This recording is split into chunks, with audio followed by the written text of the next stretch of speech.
How to avoid scams when investing in penny stocks. Despite a lengthy history of securities fraud, penny stocks remain popular among investors. A penny stock is one that trades for less than $5, and its appeal stems from the ability to buy more shares with less money. Hello everyone, and welcome to a brand new video on the channel. Today we are going to talk about how to avoid scams when investing in penny stocks. Before we get started with the video, don't forget to smash the like button, share the video, and subscribe to the channel. Now let's get started. The desire to own the next big thing has led many investors into the hands of penny stock scammers. The majority of penny stock scams include pump and dump schemes. A pump and dump plan is an illegal practice of promoting stocks you own with false and misleading statements in order to sell when the stock price rises. Scammers typically claim or guarantee exceptionally big gains with little or no financial risk.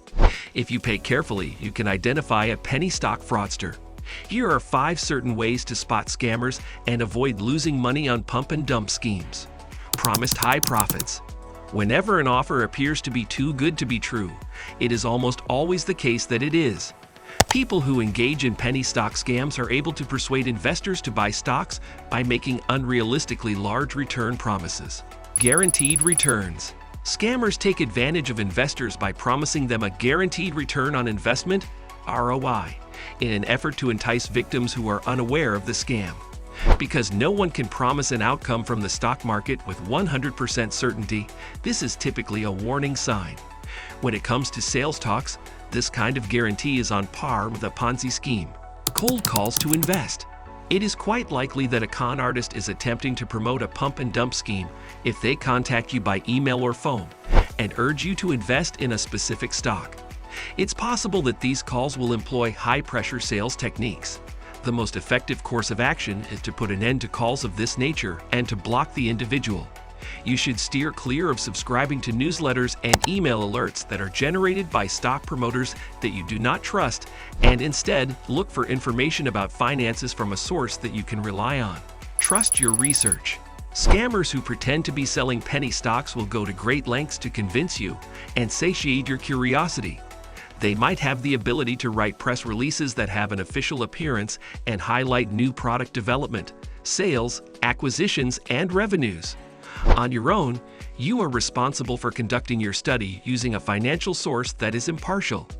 Always make sure to ask pertinent questions and seek the counsel of professionals.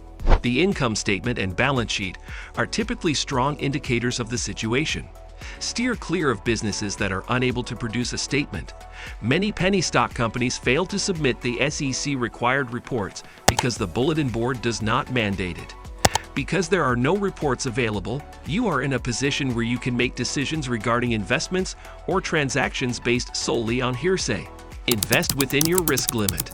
When it comes to taking and managing risk, investing may be a process that is laden with danger and calls for an increased level of bravery and self-assurance.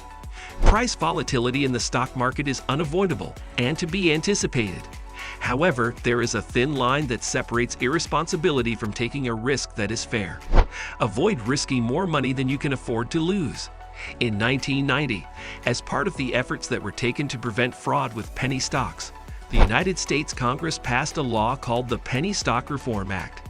The Securities and Exchange Commission, SEC, issued new rules in September 2020 that prohibit brokers from quoting over-the-counter OTC equities unless the corporations that issue shares reveal the most recent financial information.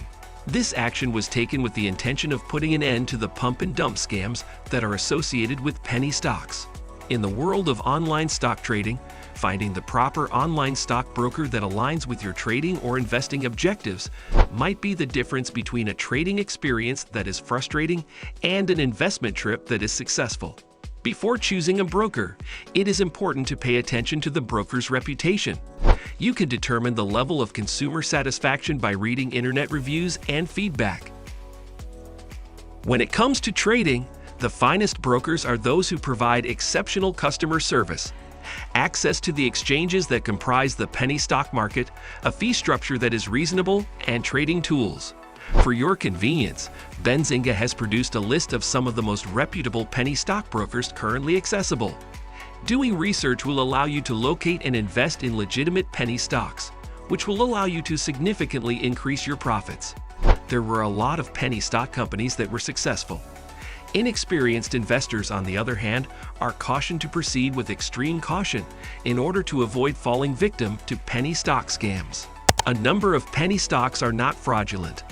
On the other hand, there are a great number of con artists that are attempting to take advantage of investing novices. Few people are able to gain money or become wealthy using penny stocks, despite the fact that it is feasible to make a life-changing fortune through penny stocks. Low-priced stocks, sometimes known as penny stocks, are known to be highly volatile and risky investments. On the other hand, if the appropriate investment is made, they also have the potential to yield big rewards. In order to successfully invest in penny stocks, one must conduct extensive research and have a solid understanding of the company and its financials. Before investing, it is essential to take into account both the potential benefits and the potential dangers. To recognize and avoid future scams, it is important to take the time to research the most common penny stock frauds that have occurred in the past. Get started right away with Benzing's list of the top 5 scams involving penny stocks. Jordan Belfort. In 1999, Jordan Belfort entered a guilty plea to the charge of stock manipulation. He is a convicted felon. Through the brokerage firm he owned and operated, Stratton Oakmont, he distributed false information on stocks that he was in debt to. As a result of these statements, the prices of the stocks increased, and he was able to sell them at a profit. His autobiography, which was titled The Wolf of Wall Street, was released in 2007. This autobiography was later converted into a film with the same name before it was released. Sync Technology Corp.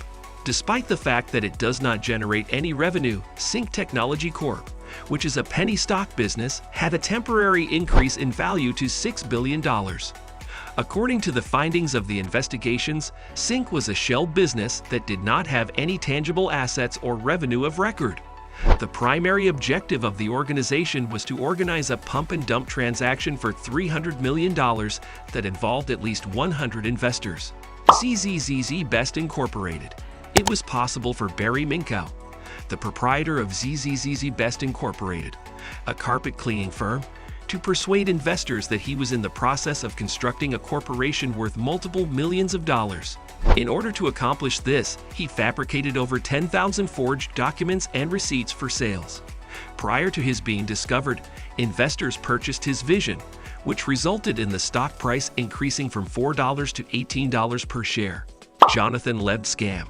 When he was a teenager, Jonathan Lebd participated in the practice of purchasing penny stocks, promoting them on a message board, and then selling them for a profit when the price increased. The United States Securities and Exchange Commission, SEC, filed a civil lawsuit against him for the purpose of manipulating securities. Lebd settled the lawsuit with the $272,826 in profits he received from the pump and dump business. Bre-X Minerals. During the 1990s, the Canadian business Bre-X made the claim that it had found a gold mine in Indonesia, which resulted in the stock values of the company becoming extremely high. On the other hand, sometime later, it was discovered that the samples had been altered and that there was no gold present. When the stock fell, it is estimated that shareholders lost a total of $3 billion. That's the end of the video. I hope you liked it. If you did, let me know by giving it a thumbs up, and do not forget to subscribe. Thanks for watching. See you next time.